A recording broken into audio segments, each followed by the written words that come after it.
Hi, and welcome to today's Tax and Business Matters.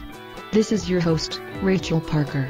Let's continue our discussion on capital gains tax rate for 2011. In the last segment, we have talked about how capital gains are taxed depending on the holding period. In today's segment, we are still going to talk about how capital gains are taxed, this time, depending on the type of investment asset. Alright, let's begin. Capital gains are taxed differently, depending on the type of capital asset you invested in. Some investments are taxed at special tax rates, while other investments qualify for tax-exempt status. First type of investment assets are collectibles. Long-term investments in collectibles are taxed at a flat 28%. Short-term investments in collectibles are taxed as short-term capital gains at your ordinary income tax rates. Collectibles include the following items: stamps, coins, precious metals, precious gems, rare rugs, antiques, alcoholic beverages, and fine art. The next type of investment asset is real estate. Real property are taxed either as short-term capital gain, long-term capital gain, or ordinary gain, depending on how you used the property.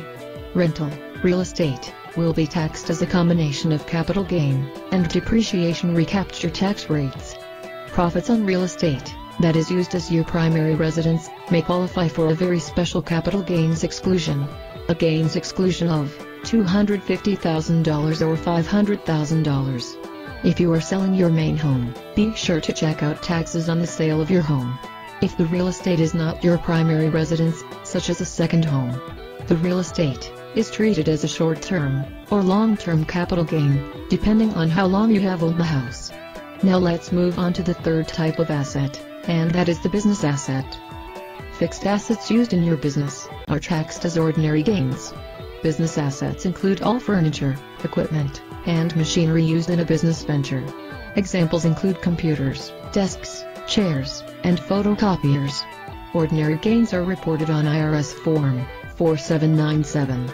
Now the last type of asset that we are going to discuss is small business stock.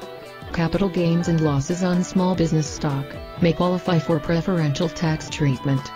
Gains may be partially excluded under Section 1202, gain on small business stock. That is, if the company had total assets of $50 million or less when the stock was issued. Losses may be treated as ordinary losses up to $50,000 per year under Section 1244. This is called the loss on small business stock. Here, the company had total paid-in capital of $1 million or less. Small business investors can request that companies certify their stock as qualifying under Section 1202, Section 1244, or both. This is done at the time they make an investment in the company.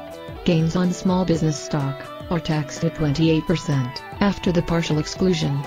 Ordinary losses on Section 1244 stocks can reduce other ordinary income, such as wages. That's all we have for now on Tax and Business Matters. Join me again next time as we continue to learn more on capital gains tax rate for 2011. You can visit us online at www.howtodouryourowntaxes.com. Once again, this is Rachel Parker saying, when you confront a problem, you begin to solve it. Till next time, goodbye for now.